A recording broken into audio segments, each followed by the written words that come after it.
10월 14일 화요일입니다.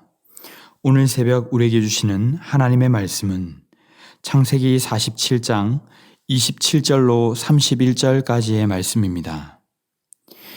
이스라엘 족속이 애굽 고센 땅에 거주하며 거기서 생업을 얻어 생육하고 번성하였더라.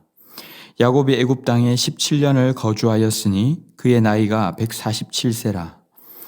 이스라엘이 죽을 날이 가까움에 그의 아들 요셉을 불러 그에게 이르되 이제 내가 내게 은혜를 입었거든 청하노니 내 손을 내 허벅지 아래에 넣고 인애와 성실함으로 내게 행하여 애굽의 나를 장사하지 아니하도록 하라. 내가 조상들과 함께 눕거든 너는 나를 애굽에서 메어다가 조상의 묘지에 장사하라. 요셉이 이르되 내가 아버지의 말씀대로 행하리이다. 야곱이 또 이르되 내게 맹세하라 하매 그가 맹세하니 이스라엘이 침상머리에서 하나님께 경배하니라. 아멘. 흉년의 때에 요셉은 애굽 백성들의 토지를 사서 바로에게 바칩니다. 기근에 시달린 지주들은 사유지를 사서 바로에게 바치면서 바로의 왕권은 더욱 강화되죠. 하지만 그러면서도 그들에게는 종자를 줘서 땅을 경작하도록 함으로써 그들 또한 기근의 때에 어느 정도 생활할 수 있도록 하며 토지법을 정비하여 일반 조세보다 낮게 내도록 하는 등 하나님의 지혜로 자신에게 맡겨진 역할을 잘 감당하는 모습을 살펴보았습니다. 그리고 오늘 본문 27절을 보면 애굽으로 온 자신의 가족들은 고센 땅에 거주하게 합니다. 평생 목축을 하며 살아왔기에 목축에 알맞은 지역에서 생육하고 번성하도록 한 것이죠.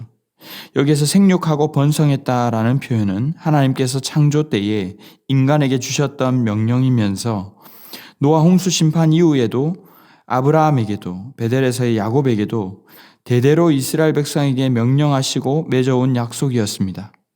결국 하나님의 약속이 정확하게 성취되어 감을 보여주는 표현이라고 할 수 있는 것이죠. 야곱은 17세에 죽은 줄로 알았던 요셉 아들로 인해서 노년에 애굽으로 옮겨와 17년을 또한 거주합니다. 그 아들과 함께했던 행복한 세월만큼 그는 노년에 다시 한번 17년을 요셉과 함께 보낼 수 있게 된 것이죠. 하지만 험악한 인생을 살며 여러 풍파를 맞았던 야곱도 어느새 세월이 야속하게 147세의 나이가 되었습니다. 그래서 29절에는 그는 자신이 죽을 날이 가까운 것을 알고 그의 아들 요셉을 불러서 손을 자신의 허벅지 아래에 넣어 한 가지 맹세를 하도록 합니다. 여기에서 허벅지 아래에 맹세하는 것은 어떤 생식의 의미를 담고 있는 것으로서 진심을 담아 맹세의 효력이 그 후손에게까지 미친다는 의미를 담고 있습니다.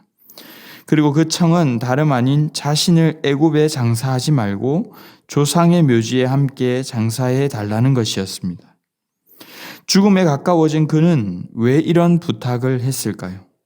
사실 인간적인 부분으로만 본다면 야곱은 지금 기근의 때에 아들이 총리로 있는 이 애굽 바로조차도 최고의 것으로 대우해 주라고 하는 이 애굽에서 장례를 치르는 편이 훨씬 좋습니다. 하지만 그가 이렇게 한 이유는 다름 아닌 한 가지 하나님의 약속으로 인함이었습니다. 자신의 할아버지 아브라함과 아버지 이삭 그리고 자신에게도 하나님께서 약속하셨던 바로 이 언약의 땅 가나안 땅에 장사되기를 부탁하고 있는 것이죠.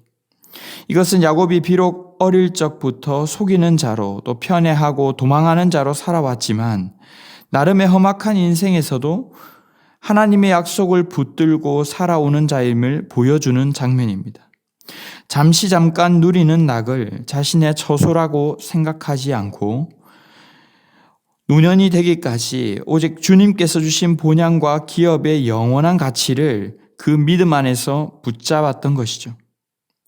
나중에 뒤로 가면 이스라엘 백성들은 어떻습니까? 수적으로는 엄청나게 늘어나지만 상황뿐만 아니라 그들의 정체성마저 노예로 전락해버리고 말죠.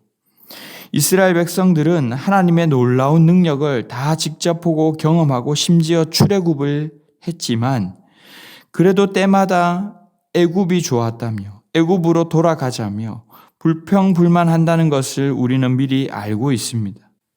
하지만 야곱은 편안한 상황에서도 자신의 정체성을 잊지 않고 결국 주님이 주신 하늘 기업만이 영원하다는 사실을 잊지 않고 고백하고 있는 것이죠. 우리가 야곱의 삶을 잠시 돌이켜보면 그의 인생은 그야말로 바람잘 날이 없는 인생이었습니다.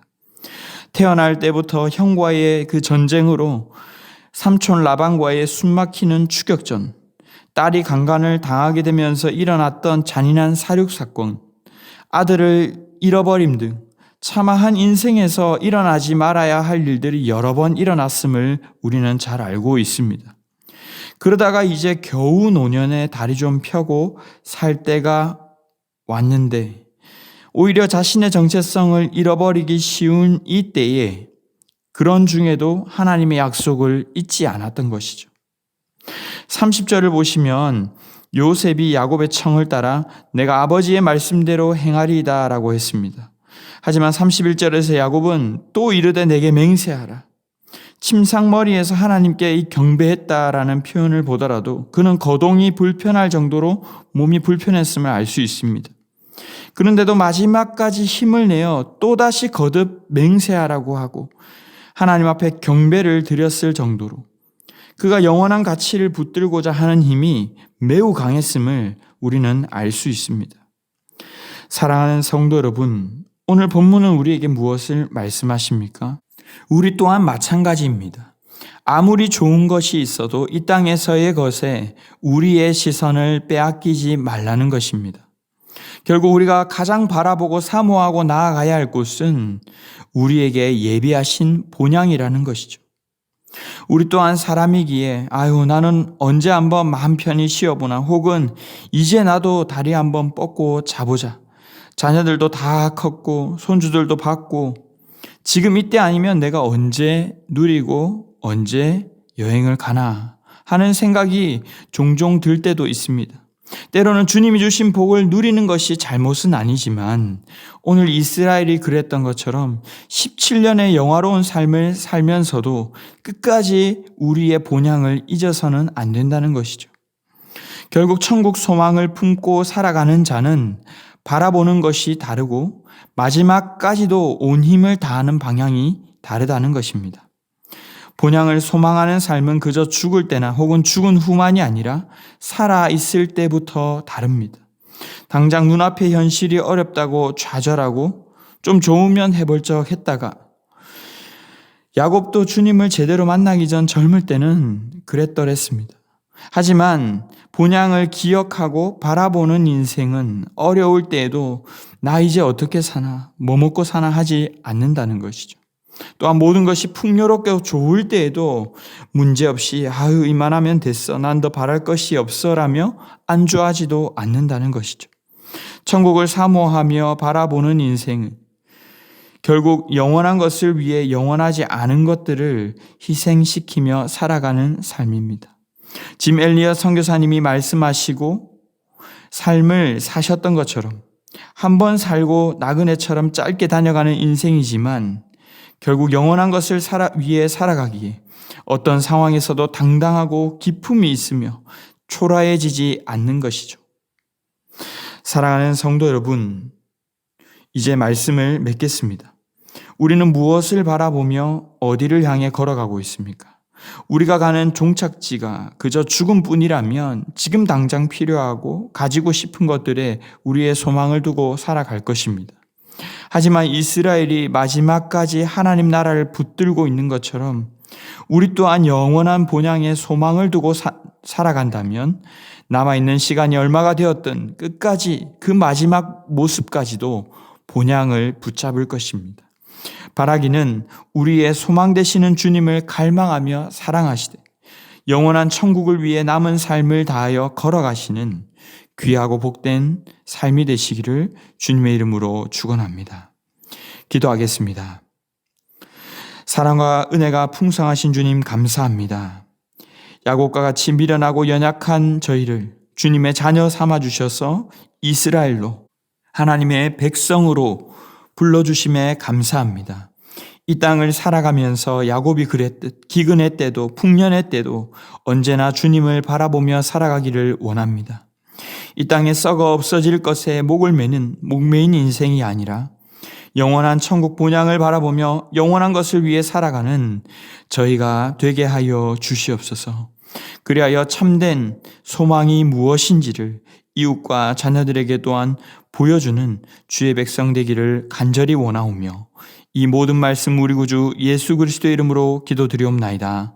아멘. 이 시간 함께 기도하실 때에 주신 말씀을 붙들고 기도하시고 주간 기도 제목을 따라 환우들과 섬김 사역을 위해서 기도하겠습니다. 우리 교회 환우 명단을 보시고 연약한 성도들을 위해서 또 항암 치료 중에 계신 분들, 영적, 육적, 정신적으로 힘든 분들을 위해서 기도해 주시기 바랍니다. 우리 교회가 기쁨으로 섬기는 교회 될 수 있도록 모든 섬김 사역 통해 세상의 소망이 되는 교회가 될 수 있도록 기도해 주시고 특별히 10월에 있을 이웃과 함께하는 헤브너스 연극 공연과 또 새가족과 함께하는 아주 행복한 만남 어린이 전도 다주리를 통해서 한 생명이라도 복음을 듣고 주님께 돌아오게 하시며 영접하며 새 생명 얻을 수 있도록 합심 제목과 개인적인 제목으로 기도하도록 하겠습니다. 함께 기도하겠습니다.